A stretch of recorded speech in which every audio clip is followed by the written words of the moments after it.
In a world where most people watch movies and then forget about them, these brave heroes join forces to watch them again and then talk about them. Join them in their epic journey as they go back in time, a decade and beyond, to revisit and break down films from a vast array of genres. Do these movies hold up over time? Are they classics? Find out on Retro Movie Roundtable. Starring your hosts, Brian Fry, Chad Robinson, Dustin Melbartis, Nathan Lutz, and Russell Guest. Coming now to headphones in your ears. Welcome all you lords, ladies, and knights of the Retro Movie Roundtable. Welcome to the show where we watch movies and then talk about them. I'm your host, Russell Guest, and joining me today is my good friend and co-host, Chad Robinson. How you doing, sir? I was thwarted from joining you in person. The rain from, Ida is keeping me away, but hopefully we'll be back together in person here soon. Yes, and also joining us today, second time on the show, you'll recognize his voice from the GoldenEye episode. So here to help us be more English, Mr. Andrew Morell. How you doing, sir?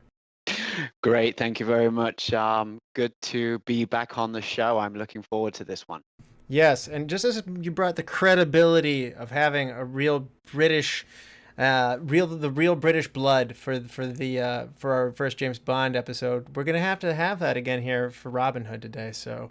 But before we get going, I got to ask you, British actors are often selected to play villains. Who's your favorite British villain? Just because of this particular movie selection, I have gone with Alan Rickman. He also plays Hans Gruber in Die Hard. He plays a great role there. And of course, Professor Snape in Harry Potter. And in this movie, the ultimate villain, the Sheriff of Nottingham. It's a great choice. You can't go wrong with him at all. And I miss him, and I wish he were in more roles and still alive to be a bad guy more. So, for sure. Chad, what about you? Do you have a favorite British bad guy? I went with Christopher Lee. He's great in all the Hammer films. He takes over the role of Dracula. Count Dooku, not so much for the prequels, but Christopher Lee's great in everything he shows up in, and especially Francisco Scaramanga. The man with the golden gun. I like that choice. And I've gushed about him on the show before, but I'm a Tim Curry fan. I think he's a great bad guy, whether it be in The Three Musketeers or Rocky Horror Picture Show, which we've covered both of those. Even Muppet Treasure Island or Congo when it goes more campy. I love Tim Curry. So he's the only good part of Legend. Oh, he's awesome in that. Yeah, we've covered that one too. Yeah, Tim Curry's one of the show's favorites. Andrew, what's the last movie you saw? My wife and I, we have a bit of a movie night that we do on nice evenings here. We set up a projector out in our back garden and put a sheet up against our shed and have a pretty nice setup. We watched last weekend a Netflix horror movie called Aftermath. Honestly, it wasn't anything crazy or great to write home about. It was about somebody who bought a house and there was a guy living in the basement walls and in the floors and, terrorizing them. So we've all seen those kind of movies before. It's a Netflix special. Very good. Okay. Chad, you've seen every horror movie known to mankind. Have you seen this one? I haven't. No, I thought he was going to say The Old Ways. We just covered that in the last one. That's out on Netflix. Check that one out. But no, to answer your question here, because I could not allow it to be the Paw Patrol movie. That's what we saw with my daughter. It was her first theater experience on Saturday. I got to get my mirror, and I saw Candyman. And I may not be around for the rest of our podcast now. It's the new one, I take it, right? Yes. How'd it go? It's different. We'll just say that it's a bit too on the nose for me, and they kind of make Candyman into a sympathetic anti-hero. So you sound unhappy. I love Tony Todd, and he's not really in the new one, so it's a different take on it. Well, I did not watch a horror movie. I watched a comedy movie, which is the opposite of what you two guys watched. I happened to rewatch Jim Carrey's Yes Man from 2008. So. Oh, great movie. Yes. Yeah, I like that one. So today we're doing Robin Hood, Prince of Thieves from 1991. I think for the people on this podcast, this is the Robin Hood we grew up with. So this stars Kevin Costner, Morgan Freeman, Christian Slater, Alan Rickman, and Mary Elizabeth Mastrantonio. You grew up with a different Robin Hood than I did. Mine was furry inspired. Does that mean Sean Connery's beard? I don't know what that means. Disney? No, that means he was a fox. So Oh, the Disney one. Yes. Yes. Okay, good call. Robin Hood, Prince of Thieves grosses a lot of money. It grosses $165.4 million. It places at number 2 in the box office that year, and it places just behind Terminator 2 Judgment Day, so it made a ton of money. It placed ahead of Beauty and the Beast, which we've covered on episode 106, and there's a lot of years where this could have even been the highest grossing movie. So IMDb gives Prince of Thieves a 6.9. Surprisingly low, I thought, because I have a lot of nostalgia for it. But then I saw the critics on Rotten Tomatoes, 52%, not loving this movie as much. The audience score is a little more kind and gives it a 72%. It gets an Academy Award nomination for Bryan Adams' song, which was everywhere. And Prince of Thieves was also nominated for 2 Golden Raspberry Awards. And the Razzies there, Kevin Costner won Worst Actor for his performance of Robin Hood, and Christian Slater received a nomination for Worst Supporting Actor. So not the hardware you want to have. Yeah, we'll go into that a little later. I do have some opinions on some of that too. Andrew, tell us, what is your background with this movie? When did you first see it? How was it aging coming back to it today? As you know, I am from England, and I'm actually born in Nottingham, which is where this movie is set. My upbringing is in and around Sherwood and Sherwood Forest. Still today, there is the oldest oak in Sherwood Forest, which is a popular tourist attraction, and legend has it that is where Robin Hood and his merry men lived. A lot of our logos in Nottingham, whether it's a transportation system, they all have the logo of the Robin Hood, a man in a hood pulling back a bow. It is very much ingrained in my upbringing. So funnily though, my first memory of it was actually at my grandparents' house. I was relatively young. It would have been on TV in England, so typically that would be a year or two after the release. So I would have been approximately 7 or 8 years old. There was a lot of backlash on this movie for being tough. As a kid, did you enjoy it? Was it too much for you? As a kid, obviously there were parts that I didn't understand. And as you get older, you appreciate certain things more as you get older. An example would be, Morgan Freeman mentioning Allah. Like, who is Allah? As a child, you wouldn't recall or wouldn't even know who that is. So, there are parts of it that you don't understand, and there are some parts which are a little gory. You have sword fights and bleeding and things like that. But I don't think that bothered me. And I don't think it bothered my grandparents or my parents that I was watching it. Like I said, it's part of my history. Yeah, and I think maybe I'm wrong. I feel like American parents are more protective and uptight of what their children watch. Is that still true? Absolutely. I definitely agree with that. I mean, I remember as a kid watching Chucky, with with my grandparents, and having a thimble of whiskey to go to bed. That's who we are. A little bit as English people, we're a little bit more relaxed when it comes to these kind of things. Well, actually, before we go to Chad, what was your reaction coming back to it today? Studying it, looking at it with adult eyes. Is this something you enjoy today? I love to play in the dirt. I loved it as a kid, and I genuinely think it does hold up as it is today. It would be good to see how I think because it's recreating history, it's not trying to create modern day.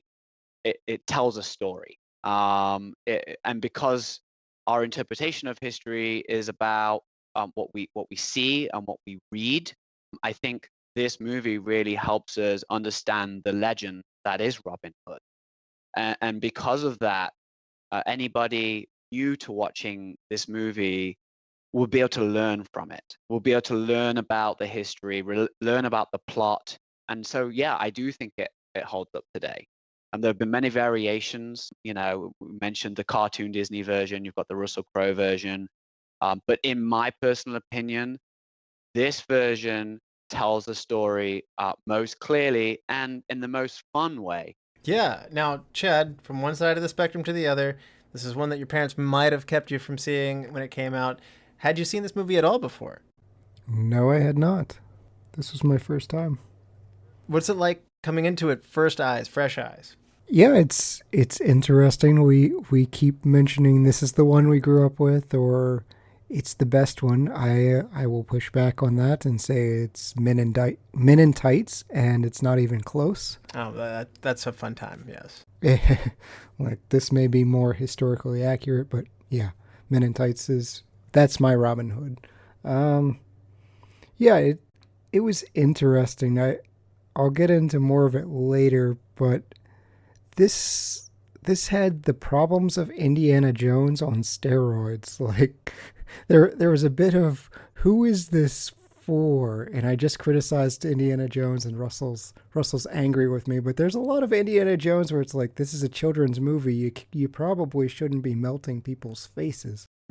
No, you should melt people's faces. It's Well, I agree. Well, have a thimble of whiskey and relax. That's what I say. Well, that is the thimble of whiskey. Indiana Jones gets away with it a little bit. Well, actually, it changed the ratings altogether as we know it. This one, I kept going, who is this for? Who is this aimed at? Maybe it was aimed at English children. It was aimed at me too, man. I got this one as soon as it came out to the video store. I remember seeing the cover of that one and being like, that looks cool, and my parents got it for me. And you know what? I was taken to see Batman 89 in the theater, and this is no more challenging for kids than Batman 89. I mean, you got people getting fried, and the Joker's killing people in that too, and this is on par with that. So I wasn't too scared. In fact, I got this a little bit later. I think I would have been about 6 when this one hit the video store. And I loved it. I went around with the suction cup bow and arrow. I think I had like a Cowboys and Native American Indian bow and arrow, which I did not dig or use much before that. But after this came out, it became a fixture of my fictional toy arsenal. And I had the action figure for Robin Hood. So I was all into this one. And somehow when the Russell Crowe one came out years later, I had this one too close to my heart that I couldn't accept it. Ridley Scott, Russell Crowe, Cate Blanchett. There was a lot of things that said you should like this, but to me, this is my Robin Hood. Just like 89 Batman is my Batman. It hit me at that part of my life, and it's coming back to it today.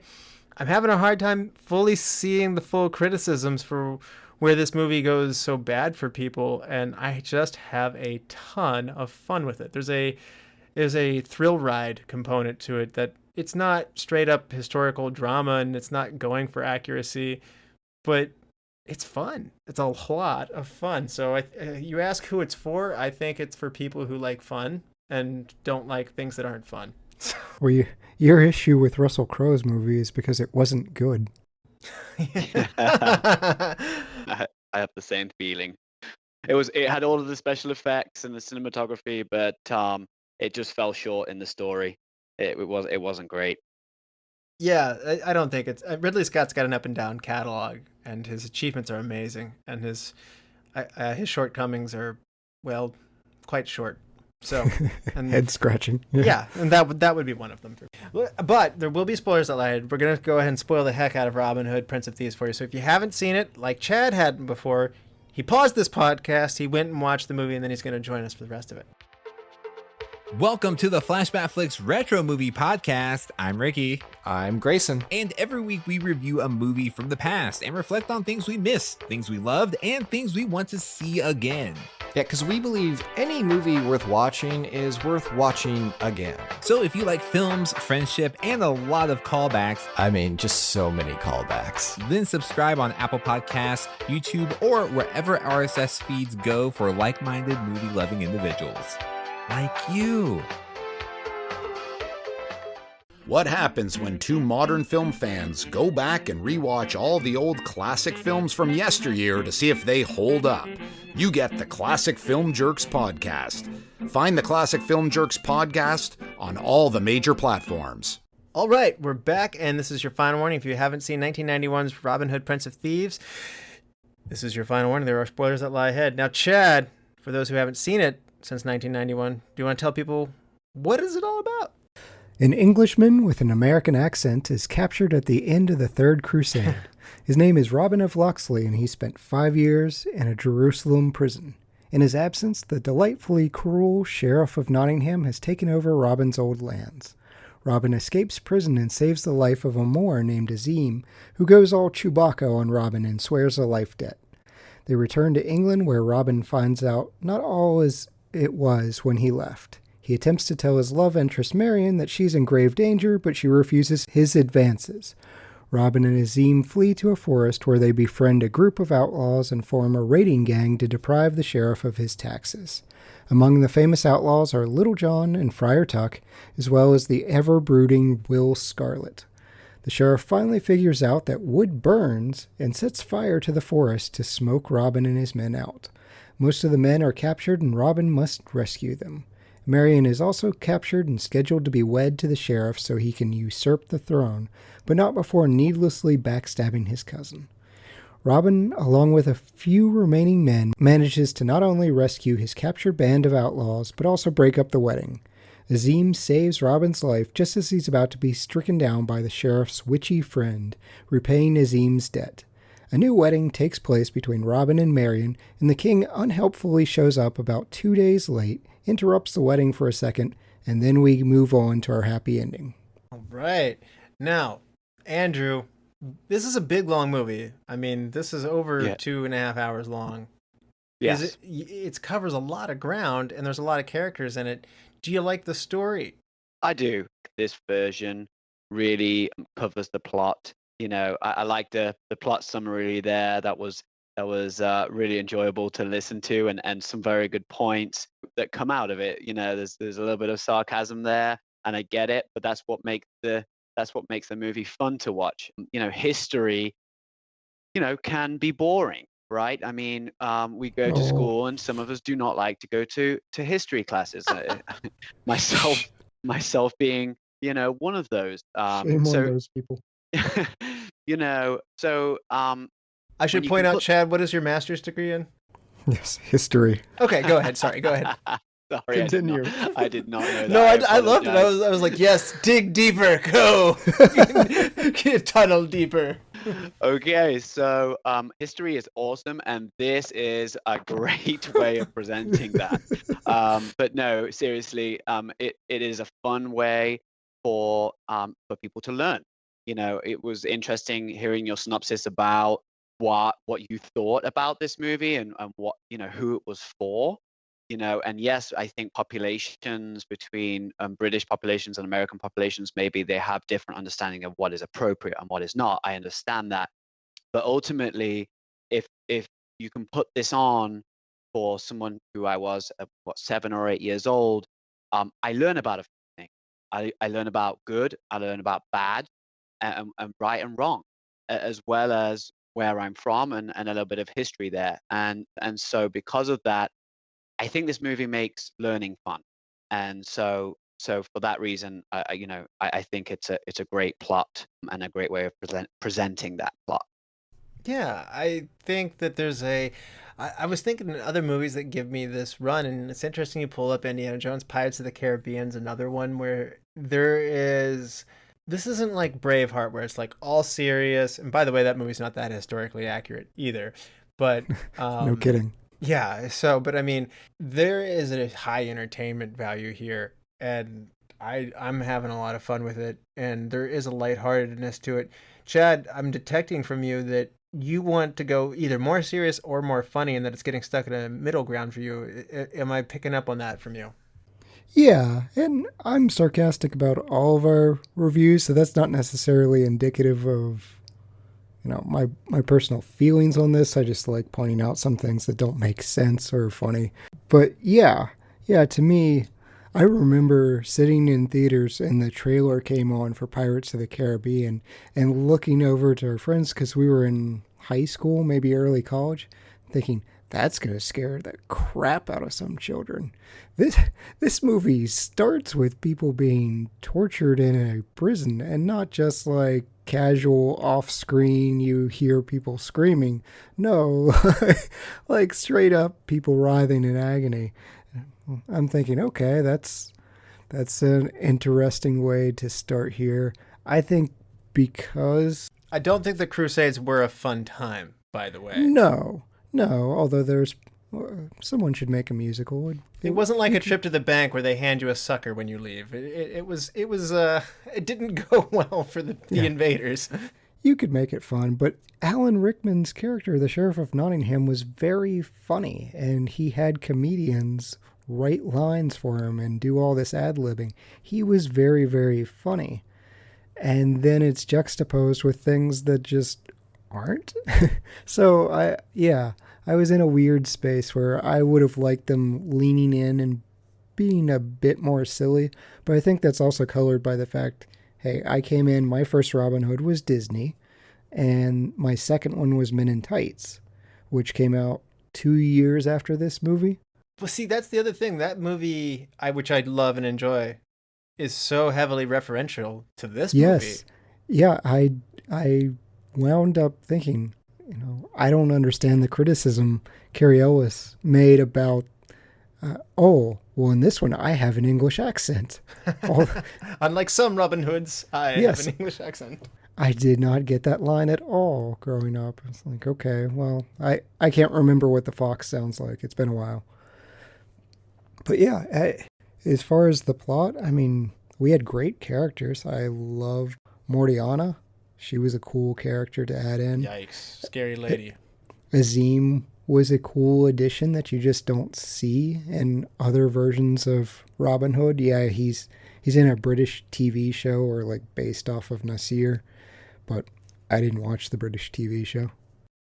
Yeah. Now, Andrew, Chad brings up a good point. We had a lot of good side characters, but we got some amazing set of villains here. I mean, you mentioned that Alan Rickman's one of your favorites as a British villain. I mean, what is it he's doing here that just stands out for you? That's like, I love this. He's evil. He'll walk over anyone, and as we mentioned, he stabbed his cousin for no apparent reason. Well, other than the fact that he failed in the success of hunting down Robin Hood, and they lost men, and it wasn't the first time that he had failed in front of Robin Hood. If you remember when they first landed in England and they had that fight between characters, that he failed the first time. So Alan Rickman was, as the Sheriff of Nottingham said, enough is enough, and stabbed him. So that's just one example, and I agree with the Mortiana, the witch there. He confided in her. He was like, what should I do? How do I handle this? He showed some weakness there as well, and confided in Mortiana to get direction of what are we going to do. So I like it. I think it has a bit of both. He has a bit of control and a bit of weakness, and because of that, it comes across as good acting, in my opinion. He just dials it up to there's like a simmering mad, and there's like a I'm in charge and I'm not going to tolerate that kind of mad, but like he dials it up. He goes cartoon, and I love it. And this is a lot like I mentioned Three Musketeers earlier, but in the same way Tim Curry, who I love's Cardinal character, is in the Three Musketeers movie, I see Rickman doing it even better here. He's just dialed up. Like he has these amazing lines, like where he's like, "Do you want to be killed or do you want to be tortured?" "I want to be killed." "Torture." "Do you want to be tortured or killed?" "Tortured." The answer is always torture. I mean, like, that is really, it's evil. It's truly despicable. Everything he does is despicable. How he does his hair is despicable. He's such a womanizer. Even though he's running around and treating all of his servants like crap. He like walks by two and he's like, "You're going to come into my chambers tonight, and you'll right after that, and bring a friend." And so, Oh, you missed part of the joke, though. It's the you 10:30, you 10:45, and bring a friend. yes. So, he's dressed in all black, and you're right. He's a cartoon character, and you're kind of expecting with this character, you're going to have the Robin Hood in all green tights and like the hat with the feather in it. But I think he stands out. I think he's stealing scenes left and right in this movie. The villains are big, and they steal the scenes. Even Guy Gisborne. I mean, that guy opens his mouth and that gravelly voice pours out, and you're just like, whoa. Like, there's just this amazing set of supporting characters, and there's good guys too. Like Andrew, like, what about the merry men as well as the cast around Robin Hood? Yeah, so I do think that my favorite supporting actor or men that surround Robin Hood has to be Friar Tuck. He comes in there all big and glorious and singing and drunk, and he has this sort of warm, fuzzy feeling, and he's the kind of guy, he's educating individuals about grain at one point in the movie, and well, yeah, you could make something out of it, but make beer, so and he stands up in the end to, I forget his name now, the bad priest, and ended up pushing him out the window with pieces of silver for entry into hell. So I think he's probably one of my favorite sort of supporting actors there. Yeah, what is Robin Hood without his merry men? I mean, the village scenes, which this movie gives a lot of time to. I mean, there's a large set of supporting characters, and they don't rush anything, and so I actually really appreciate that. I think one of our other hosts, Brian Fry, is always asking for more and more development. I think this is one of those movies that gives it to you. I don't think it overstays its welcome with any of it either, because you have such interesting characters. Maid Marian's not even a weak female character. She's smart, she's crafty, she plays to her political position and plays it safe when necessary, but she's also willing to go out when she realizes that Robin Hood's really got a real cause here. She sticks her neck out on a limb to her detriment, and near being married against your will is putting it nicely. Yes, absolutely. So, she's a really cool female character for the time as well. So that there's well-constructed supporting characters. Even Will Scarlett, who at first hand just like, well, this guy's just not being won over. You find out later that he's his brother, and that he resents him heavily because they have different mothers, and that Robin Hood condemned his mother as somebody who was of lower nobility. And it shows you that character evolution of Robin Hood, who, as Chad mentioned earlier, he's a noblesman. He's coming back, and then he's now part of this band of outlaws of the warrior of the lower class. That's a great story in its own right too. So without these other characters, you don't get that richness of the transition of Robin Hood. Yeah, it's the merry men in this movie are essentially Ewoks. They're just like poor, uneducated, use the jungle and the forest to their advantage. They even have kind of an Ewok village going on here. Can't tell left and right. We were just like one log trap away from completing it. And I like Ewoks, so.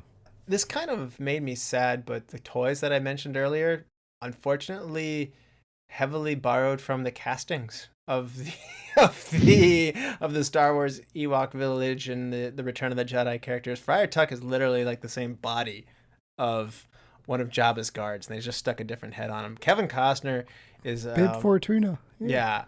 So Kevin Costner's Robin Hood character is a Green Lantern Kenner toy that just has a different head and a different paint job put on it. So that I don't know. Maybe gets me a little bit. Oh, come on, Kenner, do better than that. Even the village was the Ewok village, just rebranded and repackaged. So shamelessly. I can see that. Yeah. Will Scarlett, though, he was a character that I spent most of the movie, like from his first introduction, I was like, well, he's going to betray everyone. And I wound up in a weird place where I'm like, I'm going to be annoyed when this eventually happens. And then it never happened. And I was annoyed that it never happened. Like, they telegraph it to the point of just like, okay, let's just get it over with. And then he just, I don't know, changes his mind because he got a really good hug. Like, we need more of that type of hugging going on if that's happening. Yeah, the world needs a hug, for sure. I agree with that. Yeah, I loved the Little John character as well. And Yeah, he was good. Yeah, so, I mean, we're just going right down the list here. It's an amazing set of characters, but one of the criticisms that this movie comes into contact for is some of the acting portrayals, and I think there's no way around it. Let's talk about it. Andrew, Kevin Costner, very American, and playing a very British man. This seems to be the largest point of contention that I see. Absolutely, and we're kind of jumping ahead here, but he is my recast vote. He was great. He was famous. I understood why he was put in that role, or casted for that role. I get it, but he didn't even attempt the British accent. So, I guess who at that time could replace him? I did a little bit of research and I was trying to figure out like someone of the same kind of age, who maybe could have replaced him. And, I come across Sean Bean. I'm like, could you imagine Sean Bean as Robin Hood? Yes. He'd be awesome. Was he famous at this point? That's probably part of the reason he wasn't casted as Robin Hood, because he wasn't famous at that point. He'd be good though. Yeah, that's what I was thinking too. And so he's one name that came up that I thought I'd like to see that. But yeah, I do believe that Kevin Costner was probably the one recasting individual in that movie. Well, Cary Elwes was offered the role. He just turned it down because he thought the plot was too contrived. I think he would actually be a good Robin Hood, especially to Alan Rickman's sheriff in Nottingham. Had he known Rickman was on board and what he was going to do with the character, I kind of wonder, would he have gone for it? Obviously, I wouldn't want to take him out of Robin Hood Men in Tights. I was going to say, he was a great Robin Hood. I think he could be a good serious Robin Hood, or semi-serious Robin Hood, if you will. Yeah. Yeah, he would have added the comedic chops I think I was looking for. Yeah, but they offered the job to Mel Gibson as well, and I'm glad they didn't do that. Oh, I think he could be good. I don't think this is a time for Mel Gibson. That's fair. Costner did try, though. He hired a dialect coach and everything, and apparently it was just so abysmal they told him, just stop. Okay. Like, please just don't try. It was the director's call, who is a British man, who I think was probably like, stop, it's offending me. Like, yeah, Costner, every time they would argue off set, he would do it in an English accent, and the director's like, yeah, this is exactly why I'm not letting you do this. I had no idea about that. That is fantastic. Does this top the list of British accents that you didn't like, Andrew? Like, have you watched another movie where you're just like, that is very apparent to me that is not a British accent? Like, is this the one that makes you cringe the most? I would say so. Yeah. I look back at it now. I mean, back then, as a child, I had, I didn't even think about it, but I look at it now, fresh eyes, and I see why, people don't believe that he is the right person for the job or for the role. So I that's why I firmly believe he's the one recast in this movie. I toyed with recasting, but I'll be honest with you, I came to the same conclusion that the producers probably did at that time, where okay, so when you're producing a movie, you ask who's in it, almost as fast as you ask what the screenplay is. And you're doing that to draw people to the movie. And Rickman's not a big name at the time. In fact, he's billed pretty low. In fact, I think he's like 6th build or something like that. He's billed behind Christian Slater. And so he's not got the get your money in there. Maid Marian is not really a well-known name. In fact, it was going to be Robin Wright's character. She got pregnant and it ended up going to Mary Elizabeth Mastrantonio, which I have a hard time saying that. Oh, that's a long name. But yeah, I mean, Kevin Costner was just big. I think it was simply people will show up and watch this movie if we put a big name in it. And I mean, that's how things like Ben Affleck is Daredevil or Nicolas Cage turns out to be Ghost Rider sometimes, and it's not always a good win. Or George Clooney becomes Batman. Sometimes bad things happen because you want a big name in the role, and he was a big name. He was coming off Dances with Wolves. He was an Oscar winner. He couldn't be stopped. He made a ton of money on this one. He came up only short to The Terminator. I mean, he'd done The Untouchables. I mean, he'd done some amazing movies. I personally think that Kevin Costner as an actor tends to be overrated. I think he gets a lot of roles that are above what he as an actor is. But having said that, he's in a lot of good movies. Yeah, and I also kind of do agree with why they cast him. I mean, I think at least modern day these days, they don't build movies around characters anymore or actors anymore. That's how at least I feel when I watch movies today. There's a lot of unknown. The movie sort of leads with individuals that are just not famous. There's no big names, whereas back then it was about who could you get for this movie, because if you got this person, you was going to make the most money. And he did. Exactly. Oh, well, he got close to it. He was second. But Terminator was one. So I guess Arnie wins that one. I mean, they beat a Disney flick out. That's hard to do. Right. One of the best too. Yeah, I mean, so I can't fully criticize it when we all handed them our money. It's almost like when everybody says, I hate Nickelback. Well, there's a lot of people who bought their albums, and there's a lot of people buying concert tickets to Nickelback, so some of you are lying. Yeah. Not it, although my wife has a ridiculous collection, like appalling amounts of Nickelback. Yes, so other fun turn downs. Johnny Depp turned down the role for Will Scarlett, and I gotta say that would be good. Yes. Yeah, that would have been. I mean... But Slater was also big at the time. Also not British. Alan Rickman turned down the role twice until they basically promised him, yeah, you can ad-lib, you can do whatever you want. I don't get why everybody doesn't want this movie so much. The script has been criticized a number of times, and Rickman did say the script wasn't very good. So to Chad's point, he brought in two of his friends. One was a screenplay writer, one was a comedian, to help him rewrite the parts. And the director was just like, sure, that's good, go with it, yeah. To Kevin Reynolds' credit, that's what a good director should do: see the talent of the actors and take it to the let them have their leash. So I'm okay with it. And it's one of those things where you do wonder, where were the British action stars at the time? Because I was sitting there thinking, I was like, Timothy Dalton's not right for this. I mean, Pierce Brosnan, no. I mean, like Andrew, like names aren't popping into my head at the time. Like no. Bruce Willis is like too American, I mean, gosh, Harrison Ford, not right for this part. Brad Pitt, probably not the name that he would go on to become. Also does a bad British accent in Troy. So, I mean... how dare you? Hey, I love Brad Pitt. He's a great actor, so I'm not going to knock him too hard. But I'm just saying, sometimes you got to stay in your lane. And I'm not sure they were going for British in Troy. I think they were just going for vaguely high air sounding. Maybe. Because they're supposed to be Greek. Maybe. you can't sound Greek while doing those. For whatever, Gladiator set this pace. It's like ancient Romans spoke in an English accent for no good reason. The British people, the British actors, I just feel like they weren't getting a lot of love in this kind of movie at this point in time.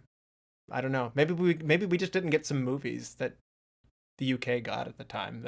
Maybe that's just my ignorance of not knowing who would go in this. So.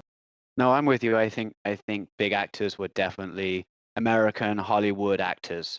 So, like I said, I did a bit of research for actors from the UK or from England, born in the same period of time or same era, and really, there weren't that many big names that came up for me. Sean Connery's too old. He already played the part, actually.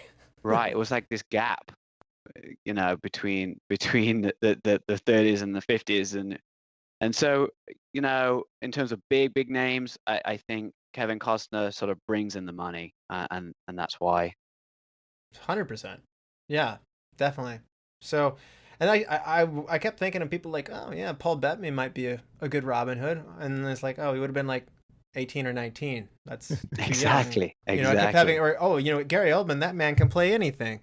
And he's also pretty young to be doing this. So, I mean, Every time I kept thinking of a British actor I might want to pop in there instead, they would be like 16, and it's not The Adventures of Young Robin Hood. Rowan Atkinson.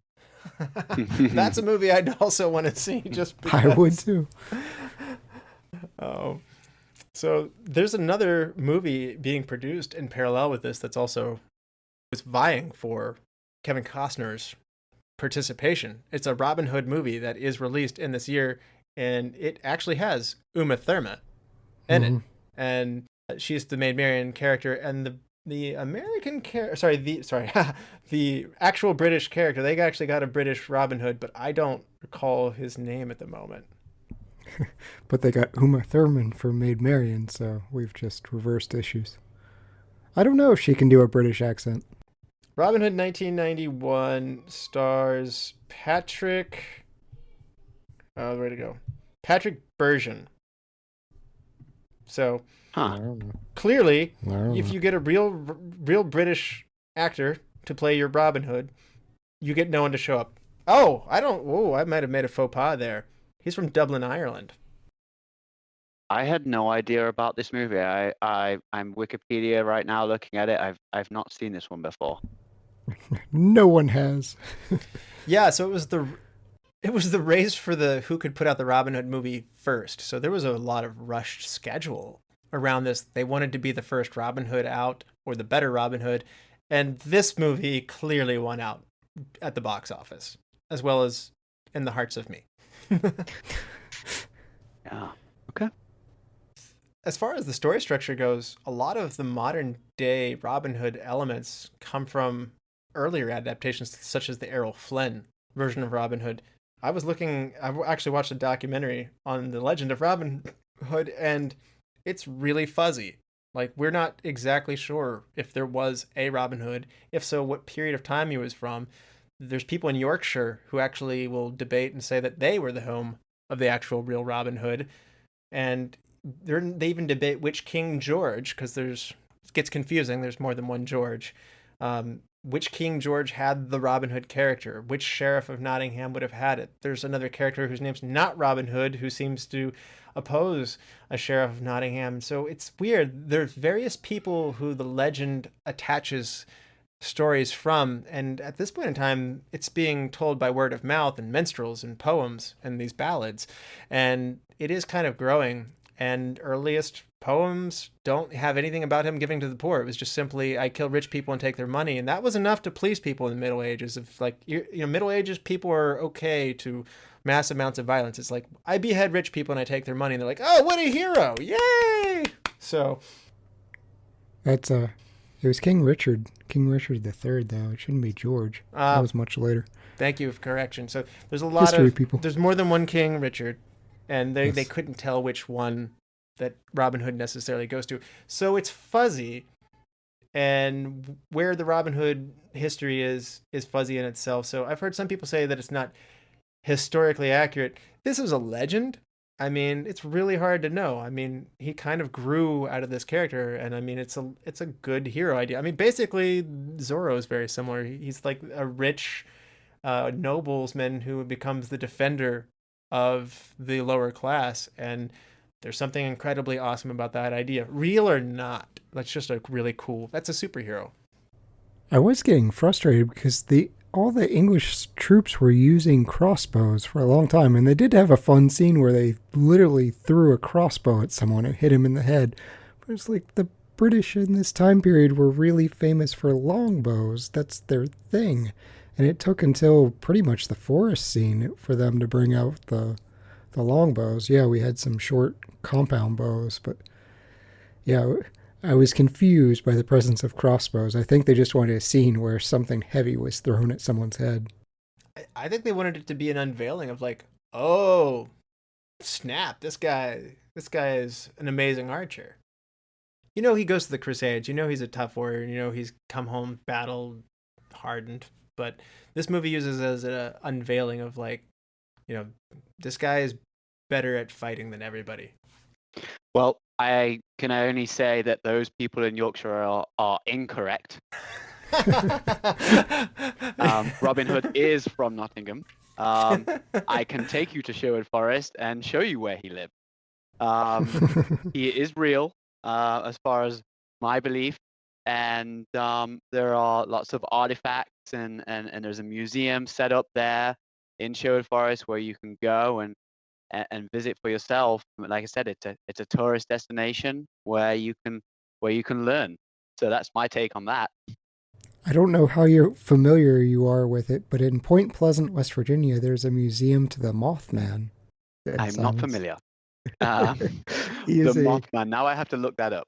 Yes, now you have to go on a Yeah. trip to Chad, help me out. Point Pleasant, Point West Virginia. Pleasant. Point Pleasant. We'll need to Yes. make a field trip to Nottingham, and if you Patreon subscribers donate enough to us, Chad and I will get on a plane and go to Nottingham gladly. So, I would, yeah. yes, I would love to check out the Robin Hood Museum. I'd be glad to show you both around. And Nottingham's a pretty big city, right? Yes, it's about the same size as Pittsburgh, actually. Yeah. I did miss Prince John from this movie. Like, he just doesn't appear here, and he's a character that I was expecting. You know, he plays a huge role in the animated. He's the primary villain, and winds up being the butt of the joke in Men in Tights. He's just not around. I guess we didn't really need him with how good Alan Rickman was, but Yeah, I mean, anybody who detracts from Rickman's character, I say, can kick rocks. yeah, I wonder if that was in their original script, and Alan Rickman's just like, no, I'm going to be the top bad guy. So, as we shift into the director's talk here, Kevin Reynolds has his job cut out for him. Not only is he trying to beat the production of another Robin Hood movie, so he won the Kevin Costner battle. One of the reasons he got this role is simply because he had worked with Kevin Costner before. So it was a reuniting of the Kevins, Kevin Reynolds and Kevin Costner. They'd done 2 pictures, and they hadn't made a dime, and but they knew the studio wanted him because they wanted to get Costner. And so it was more of director to get the actor they wanted, and that's how much they wanted Costner. And and Kevin Costner said that he felt like Kevin Reynolds was such a good filmmaker that he would do it. So that was the trump card. Oh, 4 years later, he's going to regret that statement. Well, Waterworld. yeah. So they had done a movie Fandango from 1985 together, which I have not seen. And Chad's alluding to the fact that not only did they do Robin Hood Prince of Thieves here, which made a ton of money, and critics scorn can be shaken off and say we won. The audience has had fun. But you're right. Waterworld comes in, and that is a sharp turn down for Kevin Reynolds' career. He does The Count of Monte Cristo in 2002, but you know, his work after 1995, he gets less work. So, yeah. Yeah, Tristan and Isolde was pretty mediocre. Yeah.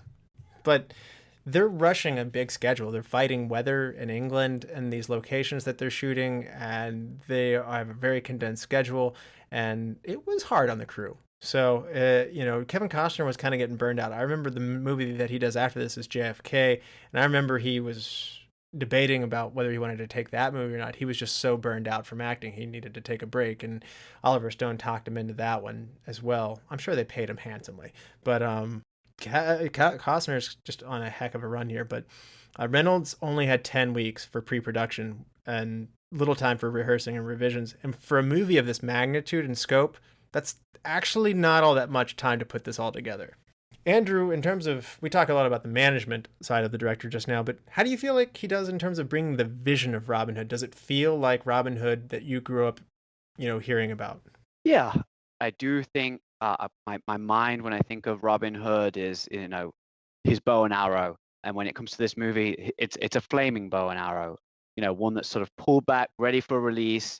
And I think he presents this in sort of a clumsy way. You know, you've got these guards which are heavily clad in these big metal helmets and you know, moving around the stage. But you know, in the middle of all of this, you have sort of Robin Hood, who is this diamond in the rough, trying to be good in the face of evil. And I think the director really allows Robin Hood to shine and come through as that being his role. You know, he is supposed to be the good guy in the movie. So I think the director does a fantastic job of presenting that exact story. I think he picked some amazing locations. I don't know if you feel like I mean, Yeah. I'm not from England, but this makes me want to go there. Yep, the White Cliffs of Dover. Obviously when they land from the Crusades, you see that, he gets on that beach and starts kissing the sand. So, that's set there. You also have the forest, which I don't think is set in Nottingham, England. I think it's probably somewhere else, but, it represents that feeling. And You're not going to like this. obviously, The Yorkshire is going to take credit for this one again. That amazing sure. waterfall scene with Little John is in North Yorkshire as well. So Okay, I'll let them have that one. And obviously the Nottingham Castle, which is that Nottingham Castle. no, that's an odd France. So that's a French No. castle. So not much English at all in it, but representational of that.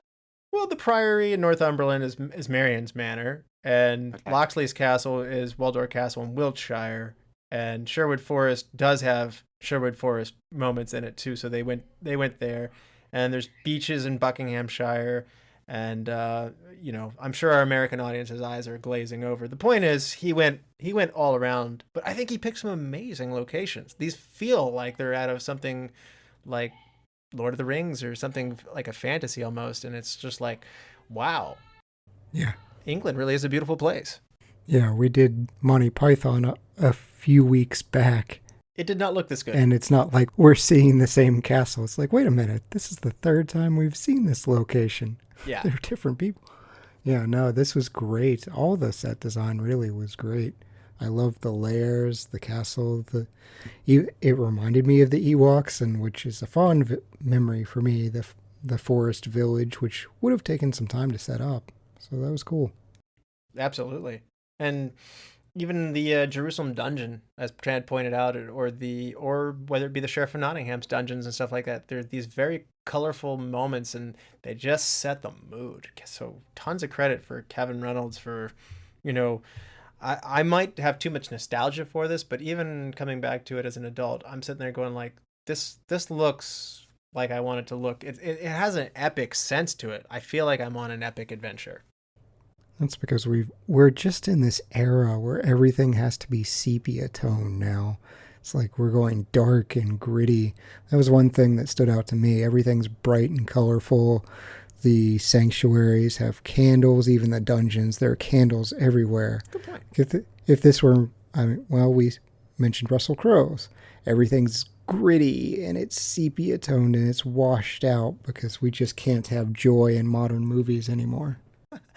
Well, I'll tell you one thing this movie did love. Mist. Every mist was everywhere. I think their dry ice budget was through the roof on this one. And Andrew can correct me if I'm wrong, but I feel like they were implying that England in the 1100s was a very foggy place. It is a very foggy Oh, is place. it? 1100s or even today, that hasn't changed.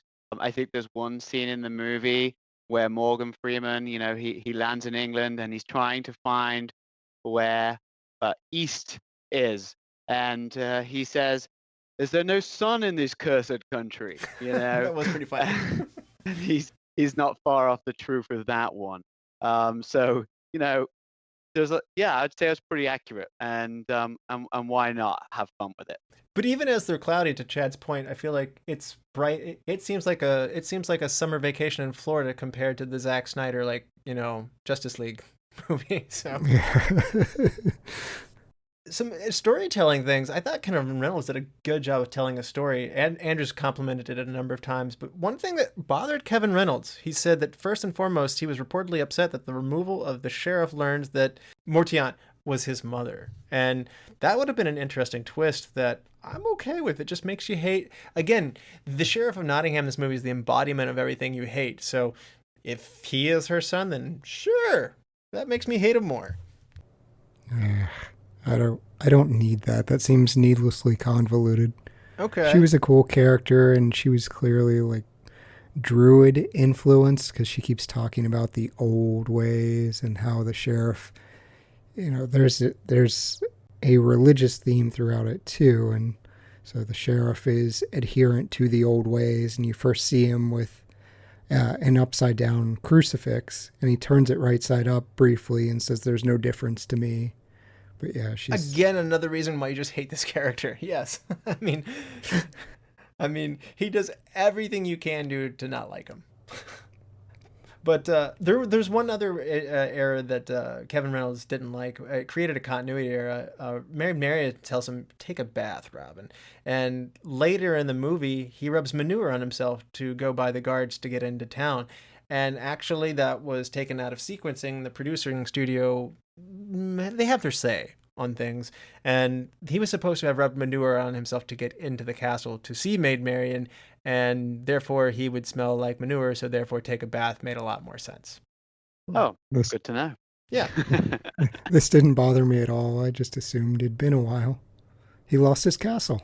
There's a right time to rub manure on yourself, and there's a wrong time, Chad. That's the lesson that this comes from. So, Fair enough.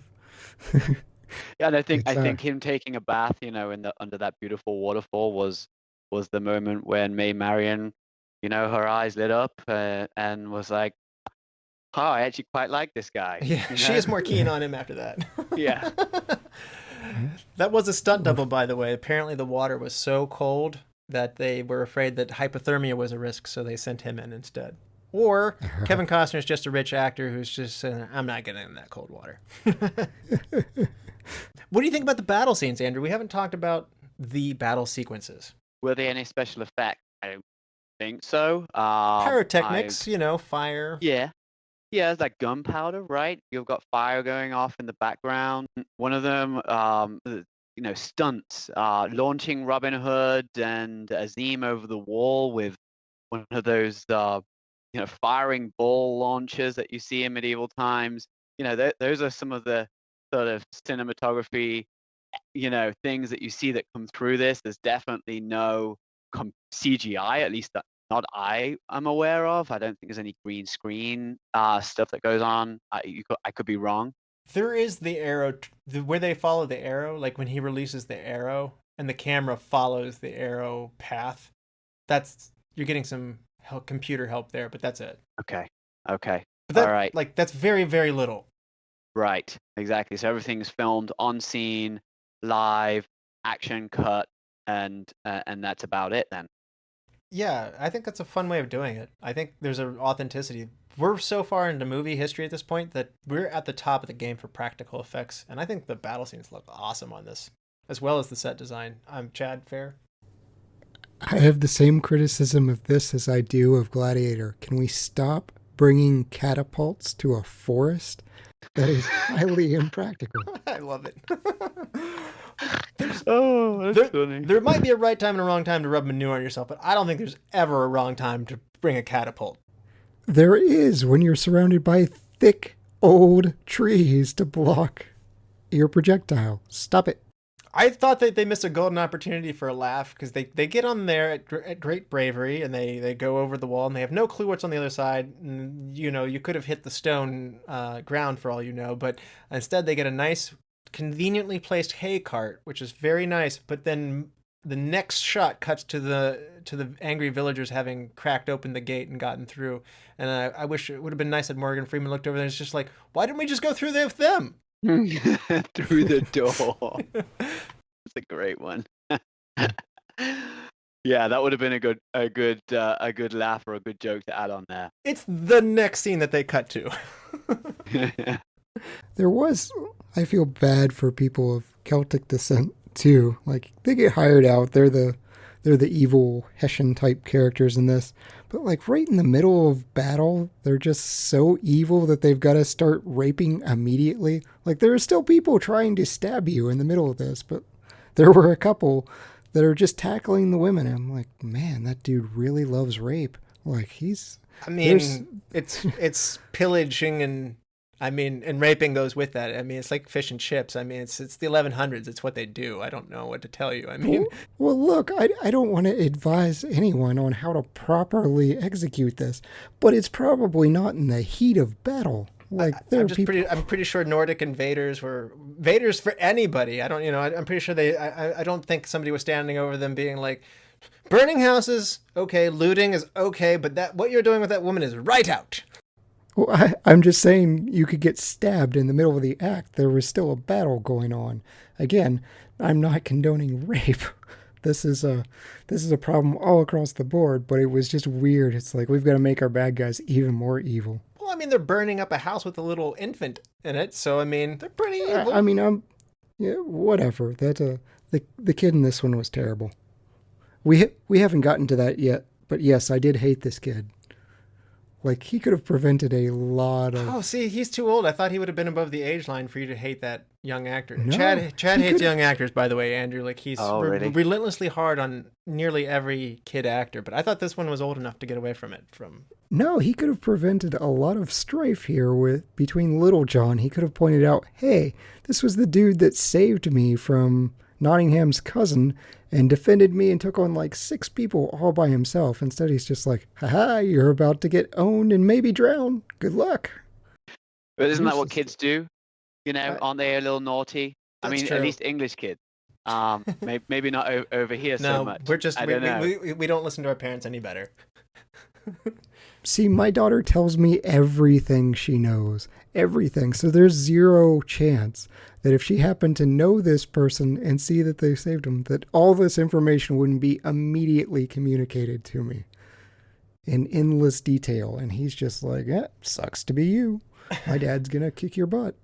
See, kids in England, they're just a little more naughty, I think. And It's that thimble of whiskey you get. Yeah, exactly. And if there is a way to pull one over on somebody else, you're going to do it. It's just Alright. part of being cheeky, and it's part of growing up, and everybody does it, and therefore it's, I would say, acceptable and socially acceptable as a kid to just be a little naughty and lock somebody in a closet and keep them in there for a while, you know? So this is kind of in line with that. As a kid, you watch something like that and you see that kid being naughty and you're like, okay, I'm going to pull a prank on my sister, you know? So I can kind of relate to it a little bit. I don't know, man. This is 1 year away from Kevin McAllister wreaking havoc on some burglars. So I think I think kids are full of mischief everywhere. So, you know, I think it was interesting that we talked about how they did this for real. Kevin Costner got his nose broken at the horse that bucked up and hit his nose on the chase scene as they were leaving Marion's place. So no stunt rider for him, but he did get his nose broken, and he finished the scene too, by the way. Wow, that's impressive. I thought that would have been sort of, you know, fake blood or you know, backup actor, stuntman, but that's amazing to know that he got one in the face. So again, I'm naughty. So. And we talked about Robin Hood being an archer. I could have used a little more awesome archery, which he definitely breaks out in the Tree Village attack scene, but I didn't expect as a kid, you know, to see this much swordsmanship, and he has some awesome sword fighting, particularly with the Sheriff of Nottingham as he's rescuing Marion. This scene is a lot of fun. It has this Pirates of the Caribbean feel to it. This movie comes way before that, though. There's a sense of swashbuckling fun that I really enjoy in this, and also how he rides that. I don't know if it's a tapestry, a banner, a flag, to even get into the room, breaking through. I mean, this is not historically accurate stuff, as I mentioned, but this is a blast. This is like literally what Tom Cruise is doing in Mission Impossible, Ghost Protocol, years and years later, swinging into a room from up above. Somehow that does it for me. Fair enough. Yeah, and he's training these merry men in the forest, and he's teaching them how to use a bow and arrow. And one scene that comes to mind is where he launches a bow into a tree, and then he launches another arrow into the arrow that was already in the tree and splits it. Just saying perfect shot. Bullseye. So at the same time, I think he does show his skill set using an arrow. But if he just used an arrow throughout, I think you have the Hunger Games then, right? And the way she uses her arrow throughout that movie. I'm fine with it. I watched the Green Arrow TV series, and I was never really clamoring for swordplay. I'm fine with it. There's no wrong time for swordplay, so there's no wrong time for catapults either. Yes, there's clearly an established wrong time for catapults. I like the swords. Soundtrack, Andrew, do you like the music of Robin Hood? Everything I do it for you. Is this movie a romance movie? You tell me. I guess it sort of is. Yeah. In a way. Obviously, that song is big, and it's big even today. You know, people have it in their wedding ceremonies, and there's their first dance, and it's still huge. And so, was it the right movie song for the movie? They play it throughout, really. I mean, obviously they don't play the words, but you can hear the theme tune in the back room constantly being played whenever Marion and Robin Hood get in the same scene. So I think it's great personally. I think there is a little bit of a love movie to this. So yeah, I think awesome. Yeah, it goes to 14 weeks at number 1 on the US Billboard charts. I think it spent even longer, 16 weeks on the UK charts. It's helping to actually sell this movie. So we mentioned that this is not something you see as much anymore. To your point, Andrew, like when movies market in the 90s, they have a hit song often that hits the radio and that makes people want to go to the theater to watch the movie. And it worked. At least it did then.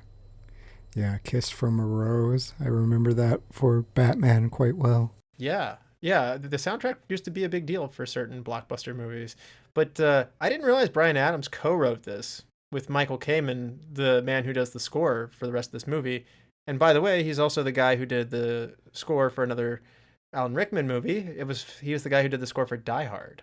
So, and he did the score for The Highlander as well. So, I didn't realize Bryan Adams, one of his biggest songs, he gets an assist there from Michael Kamen. So I'm sure he's very grateful for that.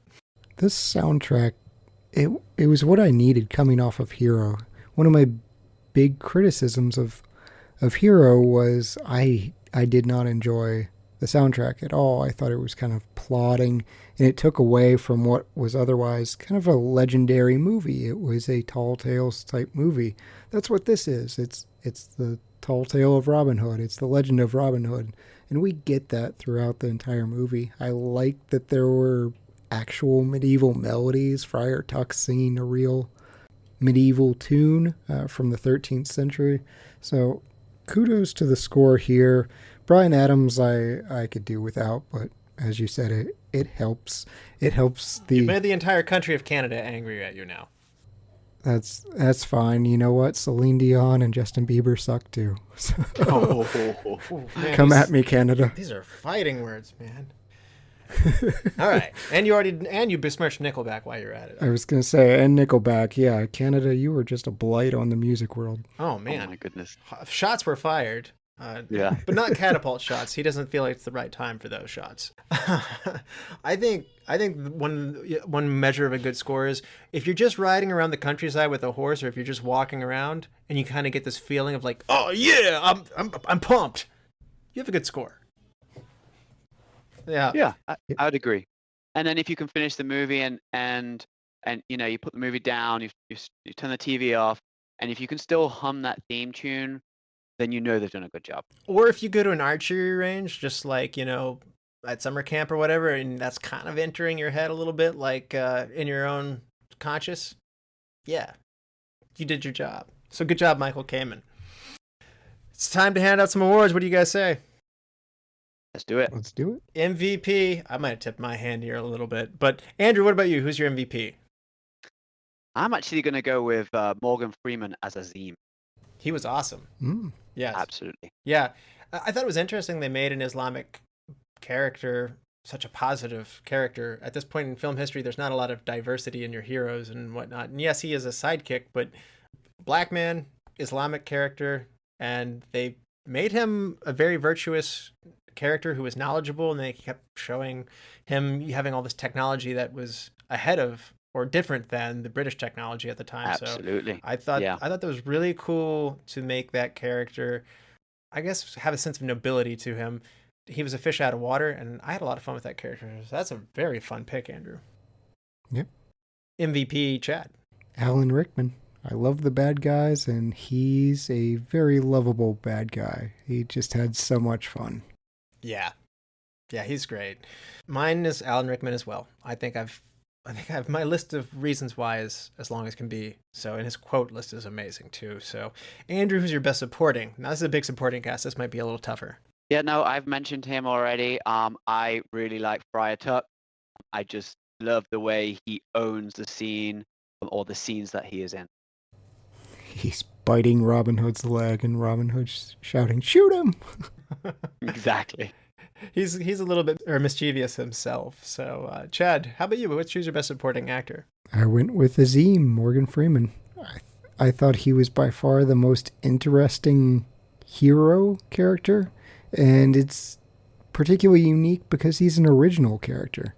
And he's sort of based off of Nasir from the other Robin Hood British TV series. There was some litigation there, but nevertheless, I feel like he's the most original addition to this story. Yeah, later editions, the Robin Hood with Jamie Foxx plays kind of a similar character. Oh no, the Taron Egerton? Yeah, that Terrence Edgerton. No. No. Yeah, that was bad. Well, anyway, they continue that tradition into that movie as well. Also with Dave Chappelle's character in Robin Hood Men in Tights with Achoo. Bless you. Yes. My best supporting character is going to be Guy of Gisborne, Michael Wincott. Man, we didn't talk a lot about him, but this guy is a really good villainous henchman. I just straight down to his voice, his glare, and also I like his little goonery too of just like, why a spoon? Because it hurts. He was great. Yeah. Hidden gem. Andrew. Oh, Chad, you're not going to like this one. The Little John's kid. Oh. Yes. Yeah. I just think, I thought you were going to say catapults. No, go ahead.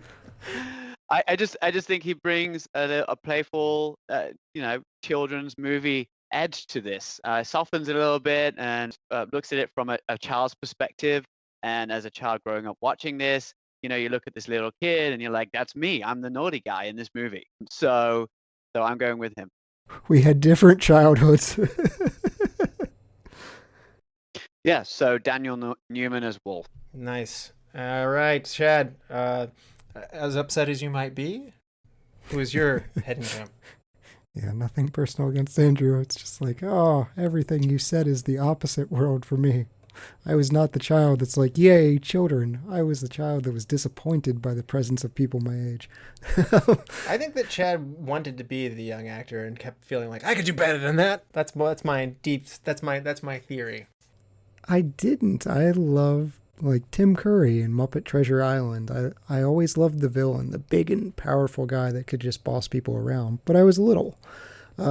Tangent aside, I went with Daniel Peacock's Bull. He didn't have too many scenes, but the one where he's attempting to instruct another merry man who didn't know his right from his left is pretty hilarious. He had some great banter with Marion. I actually thought he had the better chemistry between Robin Hood and Marion and Bull and Marion. So he was a fun, merry man, and I kind of wanted more of him. Yeah, that's a great choice. I'm going to go with Imogen Bain. She is the heavy-set companion to Marion. Sarah. Yeah, Sarah. So she adds a lot of humor. I enjoy her, and I'm sad that after she gets knocked out, we don't see her anymore. I thought we could have really used a scene where like she gets freed out of a dungeon later and then hits somebody with a blunt object or a pot, smashes a pot over somebody's head. I'm always looking for little ways to add those little humor moments into here, and I think Sarah just whacking one of those like knights with little nose guards over their face, like with a frying pan or something like that. I would be really happy with that because she was awesome. I think you're led to believe that she is killed, right? Oh. Yeah. Yeah, she's dead. Yeah. I mean, Alan Rickman is evil. See, I'm more of the like action movies always just like just a small tap to the head and then you're incapacitated for 20 minutes. So no, you're right. You're totally right. Normally when you get hit in the head with a blunt instrument, I think it kills you. So that's probably more realistic. Well, that's a downer. Moving on. Yeah, recast. If you had to recast somebody, Andrew, I think you said it was Christian Slater, and to remind people... No, Kevin Costner. Oh, sorry. Oh, you're right. Yeah, sorry. Andrew, I think you said that it was Kevin Costner, and you're going to go with Sean Bean, right? Yep, I'm going with that. All right. I would see that, yeah. A connection back to your GoldenEye episode that you did with us before. I like how you tie it all together. Yes. Now, Chad, recast. I'm recasting Mary Elizabeth as Marion. I thought this was a movie that had a lot of bad acting. We see that reflected in the Raspberry Awards or nominations. I thought she was the one that stood out as worse than everyone else. Oh, really? I didn't think she had chemistry with Kevin Costner at all. Their first scene together, I'm like, I think this is supposed to be flirty and romantic, but it just didn't land for me. So I went with Diane Lane. Oh, I like she her. She has great chemistry with Costner in Man of Steel and Let Him Go. So I'd put her in this role. Well, I can't complain with that. I mean, and honestly, the original casting of Robin Wright, Yeah. that would have been great too. But I'm not too hard on Mary Elizabeth Mastrantonio on this one, other than for having a Mastrantonio that taxes me. Have a shorter last name. My recast is going to be. I'm actually going to go after Christian Slater. That's fair. For a lot of the same reasons, I gave Costner the pass because I couldn't think of anybody better who was going to gross that much money in the box office, and I'd rather just make $600 million. So, and be wrong. But Slater has a lot of the similar problems, just at a much smaller scale. But wouldn't Gary Oldman be a good Will Scarlett? I think Johnny Depp, go back to his original. But yeah, Gary Oldman's good in everything. Yeah. I can't find an instance where he wouldn't be. You could recast him as Maid Marian, and I think I'd be fine with it. He's busy making JFK this year, but you know who else is busy making JFK this year? Kevin Costner. So he can make the schedule work. So. I'd agree with that. Yeah. All right. Best shot, Andrew. For me, I think the best shot has to be the cover shot.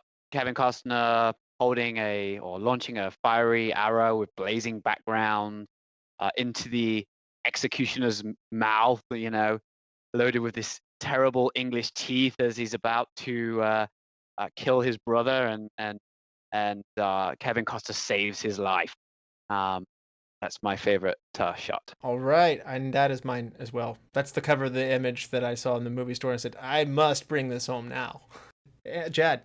So as we've learned from The Quick and the Dead, it's really not easy to shoot through the rope of a noose. So I'm picking Robin's second shot to cut the rope of a noose. I know it's a play on what we're trying to do, but I'm going with that. Your puns with best shot. I'm shaking my head. Deal with it. That's a good one. Best scene, Andrew. I really like the scene where John Little and Robin of Locksley fight on the river. I think it's fun to see him earn his right into the forest, into the lives of the merry men. Yeah. That is a very good pick. Chad. If the child had actually been useful in that scene, it would have taken away from Andrew's favorite scene. So there we go. For me, it's the sheriff brooding, and he's getting more and more frustrated, and then he just starts saying, no more merciful beheadings and call off Christmas, which was an ad-libbed line.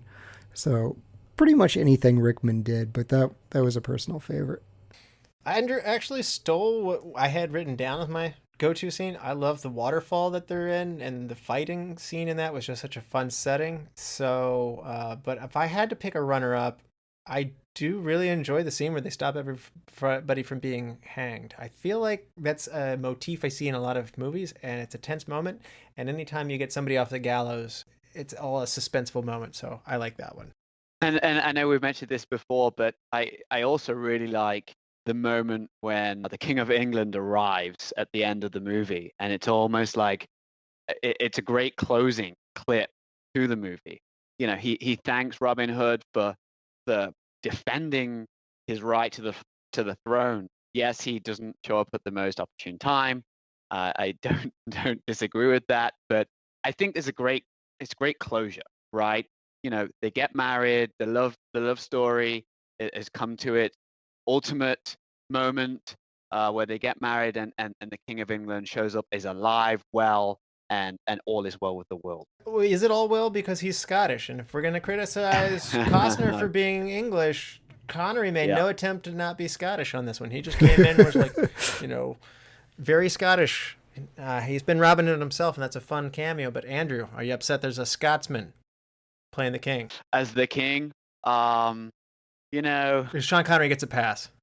he gets a pass. Okay. Absolutely, 100% in this instance. Okay. You know what? At least he's not trying to be Egyptian or Spanish Egyptian. Darn Highlander. All right. So, best wardrobe moment, Andrew. There's so many good outfits in this movie. The entire movie is sort of medieval period costume based, so I'm just gonna go with Robin Hood. Yeah, absolutely. There's a lot going on in his outfit. Ebert criticized some of the wardrobe, saying it looks like stuff's growing off of them, but maybe it's just because I came in as a kid, but I like it. Chad, what about you? Best wardrobe or makeup moment? I went with Mortiana's makeup. The one glassy eye, the long nails, the wild hair, all fits this motif of a character you shouldn't trust. And I like that she serves this role as a seer and a witch. So I enjoyed her makeup. It added to the character. Yep, I was more specific, but the fingernails of Mortiana. But yes, yeah. She's the exact image of when you like if you're at trick or treat and then she comes to the door and you just be like, I don't need any candy. I'm gonna leave. So no, she's terrifying. Change one thing, Andrew. I would like to see it again filmed in latest definition 4K, see how things would change. I think that would be the only thing I could suggest if we were going to do it again. Man, I still think this movie looks good to this day. I think the practical. Yeah, I just. Do you think it would look more like the Game of Thrones? Yeah, I was gonna say you might get too computerized if you did it now. I don't know. Yeah, maybe. I don't know. I'm afraid to touch it. It's a piece of my childhood though. So, yeah. Chad, what about you? Change one thing. Is it the catapults? No. So in a movie where I've already attempted to axe one child, I'm going to get rid of a second one. Oh, man. There's like 15 minutes at least of editing that could have taken place. I'm cutting the entire birth of Little John's son. That seems like the most obvious scene. I know. But Azim comes in with this. Oh, I love that scene. Go ahead. I know what the purpose of that was, but we could have come up with some other way for a drunk priest to like a Muslim. I mean, there are other ways than have Amor serve as a midwife. Like, just, it could have happened in battle organically. So Chad's cutting the Moorish C-section. Yes. All right. I like that scene because I like Morgan Freeman's character, and it's a good moment for him. It's really just, I want 15 minutes out of this movie, and that seems like the obvious one to me. I also think, he compared birthing to birthing of a horse, yes. which is a funny moment which they added in there. But I do understand what you mean. It was rather long. See, the runtime tells me it's long, but my experience time says otherwise. So, yeah, I'm okay with that scene. But my change one thing is going to be, I don't like how when we meet Maid Marian, she's in like ninja knight disguise and she's taken some pretty threatening blows at Robin. And I don't like this. I just feel like that's incongruent. It implies that she'll be some master of swordsmanship later. I don't need that. It can just be a really tough henchman. That's fine. Like if you want to take Robin and have him fight a guy who guards the castle and then school him, that's fine. But I think Marian's a strong enough, cool female character. We don't need her masked swinging a sword at Robin. That swift kick to the testicles could have really come in handy. I don't know. During the wedding scene. This movie likes crotch shots. There's no doubt about it. Yeah. So, yeah. Best quote, Andrew. The sheriff calls us outlaws, but I say we are free. And one free man defending his home is more powerful than 10 hired soldiers. Robin Hood. Powerful. Right. Nice. Yep. Chad. Best quote. Wait a minute. Robin Hood steals money from my pocket? Forcing me to hurt the public, and they love him for it? Funny. Yes. Oh, sorry. I thought you were going to give the scared servant nods reluctantly with gigantic eyes. That guy had some great facial acting, by the way. I did like the scribe a lot. He was very close on my hidden gem. I considered him as well. Yeah. The little ferret. There's a lot of good ones, and I'm surprised that I'm not picking one from Rickman. But one stuck out to me when Azim said, "A wise man once said there are no perfect men in the world, only perfect intentions." And I that did hit me as being like, "Ooh, that's profound." I like that. So, but it is hard to not pick some of those amazing sheriff lines. Yeah, we barely talked about using a spoon, and because it hurt, you twit. Because it's I do like how that was ad-libbed, and then they just threw in another scene in the script of like, okay, we've got to address the fact that he said spoon. I was going to say, I appreciate the callback to it. Yes, definitely. Yeah. All right. Andrew, we've come full effect now, full circle. What would you rate this movie on a 5-star scale, half-star intervals? Just because for plot and storytelling and how this, relates back to where I'm from, and I'm going to give this 5 stars. Wow. There's nothing wrong with that. And Chad, what about you? First time watcher. Let's see what you do with this. 5-star scale. What are you doing? I'm giving it 3 stars, just because I felt tonally confused. It's super dark, very violent at times, making adult jokes, and then it becomes lighthearted adventure before going back to torture. I hit on it a little before, but it feels like it wants to ape the feel of Indiana Jones, and it just didn't land for me. I do think it's really enjoyable. I think you'll have a good time. It's just some of the decisions didn't line up. So for all of those things that you said, that's why I love this movie, and I'm giving it 4.5 stars. Yes. That's why we have a show. It'd be very boring if we're all just like, 5 stars, 3 stars. I fully acknowledge that the critics saw more flaws than I saw in this, but even going back to it today, saying like, okay, Costner doesn't speak with the proper diction. Like, is that really the main thing? Because this is a really fun movie. If somebody criticized its length, I could understand that too. But it's just a whole lot of fun. And if you make me smile that much and I'm have that much fun with it, I got done with this one. I rented this one off of Apple Movies, and I got done with it. And I'm like, I'm sad this isn't in my collection. So it's nice to see. I think the next time I should review one of your selections of your favorite movies and see how our tastes compare. Well, you better ask him next month then, because I'm gonna guess 20 of his top 20 movies are all horror movies. So yeah, I do feel bad when like we get guests. This being one of your favorites, and you're writing these glowing reviews, and Russell's all excited, and I watch him like, oh man, you didn't get it at the right age, and I think that says something. What would I think if I came to it at a 36-year-old? So I don't know. This one I would watch again. Like I tried to be fair in my criticisms. Maybe I was a bit too harsh. No, I mean I'm in no way like I think for me again it's nostalgia for me.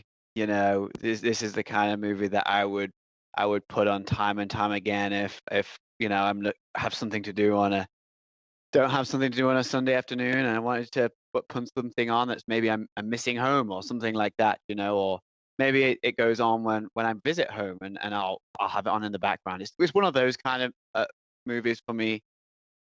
But I watched it with my wife last night, and she saw it for the first time, and she was like, "What is this trash? What is this? Oh no! What am I watching?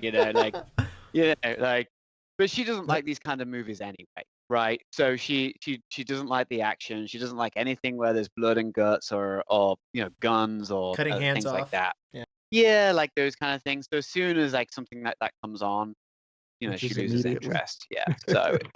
It was a losing battle from the beginning, so, but that's what movies are about, right? Bringing out feeling, right? Some movies bring out bad feelings. Off hands. That's what movies are about. No, yeah, no, I'm kidding. No, bringing out emotions and feelings, and everyone's gonna have some kind of nostalgia. Like I think Russell, you said there's an episode coming up for Christmas movies, right? I mean.